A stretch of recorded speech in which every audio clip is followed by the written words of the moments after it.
Les frontières fermées entre le Maroc et l'Algérie sont l'un des plus gros gaspillages de l'histoire moderne. Cette histoire d'Afrique du Nord et de ses dirigeants qui, de par leur irresponsabilité et leur amateurisme, plombent le développement et la croissance de la région et privent les Maghrébins, el-Maghariba, au sens large, d'une coopération efficace. Depuis 1914, les frontières entre le Maroc et l'Algérie sont fermées, coupant ainsi les liens entre les deux pays et empêchant les familles et les amis de se voir. Cette fermeture a également eu un impact économique et social important sur les deux pays, qui ont ainsi perdu de précieuses opportunités de commerce et de développement. Dans cette vidéo, on va voir dans un premier temps les retombées positives, puis voir les obstacles qui empêchent un retour à la normale pour ce qui est des frontières. Il est utile de savoir pourquoi est-ce que les frontières ont été fermées, quel est le contexte. Premier point, conflit politique. Les relations entre le Maroc et l'Algérie ont été tendues à de nombreuses reprises et ça depuis plusieurs années.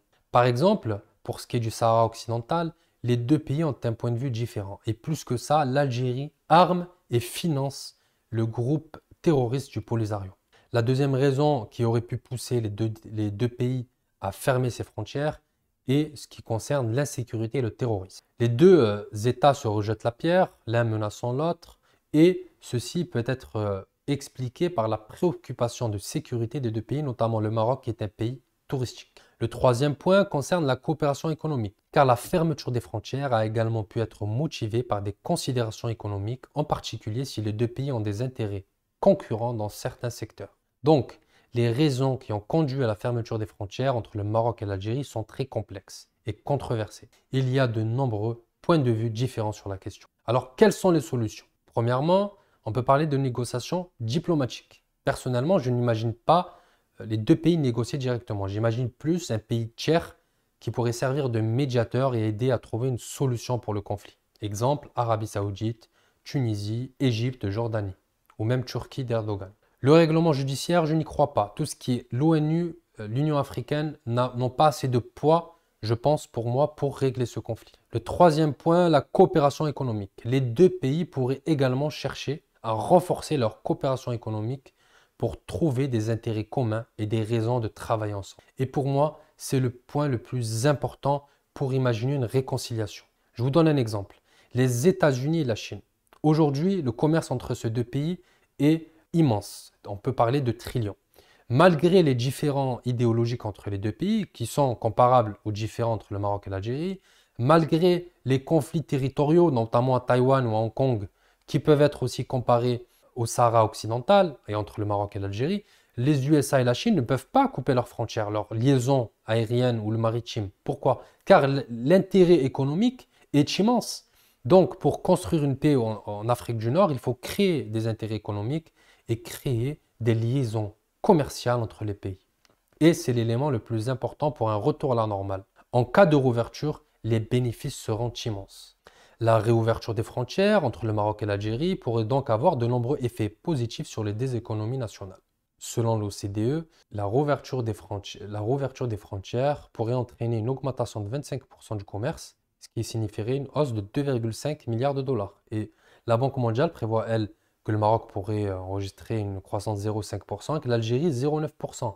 L'OCDE prévoit des centaines de milliers de créations d'emplois. Une région comme Oran et Oujda, l'Oranie, moi j'appelle cette région l'Oranie, qui ont été particulièrement touchées par la fermeture des frontières depuis 1994, pourraient retrouver un dynamisme et des opportunités de développement en se reconnectant avec leurs voisins.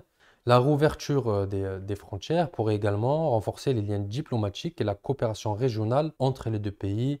Le positif pourra être aussi vu dans le tourisme. Le Maroc est un pays touristique. L'Algérie a aussi un potentiel touristique exceptionnel. Une autre option qui pourrait être envisagée, qui est moi un projet que j'ai dans la tête, que j'espère que les deux pays pourraient mettre en œuvre, c'est la création d'une zone franche entre le Maroc et l'Algérie.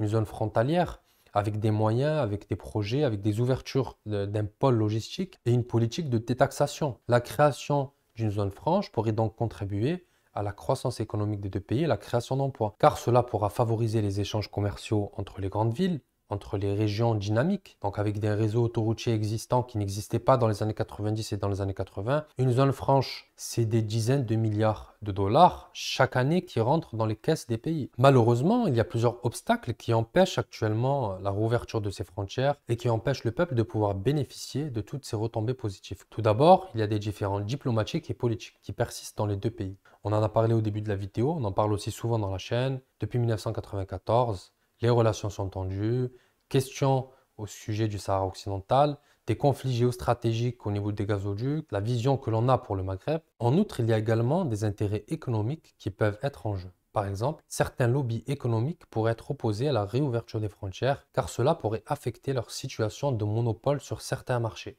Enfin, il y a aussi des craintes liées à la sécurité et à la stabilité de la région. La réouverture des frontières pourrait en effet être perçue comme une menace pour certaines parties qui pourraient être opposées à cette initiative. Cependant, il faut souligner que la fermeture des frontières depuis plus de 25 ans n'a pas résolu les problèmes de sécurité et de stabilité de la région. En conclusion de cette vidéo, la réouverture des frontières entre le Maroc et l'Algérie représente une occasion unique de renforcer la coopération régionale et de favoriser le développement économique, social et culturel des deux pays. Elle représente également une opportunité de réconciliation et de réunification des familles et des communautés séparées par la fermeture des frontières depuis plus de 25 ans. C'est à nous tous de jouer dans notre rôle pour que cette réouverture devienne une réalité. Si vous avez apprécié cette vidéo et que vous souhaitez en savoir plus sur le sujet, ou même si vous me soutenez dans cette idée de réunir les peuples, n'hésitez pas à vous abonner à notre chaîne YouTube, à partager cette vidéo avec tous vos amis et votre famille. Ensemble, nous pouvons faire la différence et contribuer à la réconciliation et à la coopération entre le Maroc et l'Algérie. Barakallahu fikum, wassalamu alaikum wa rahmatullah.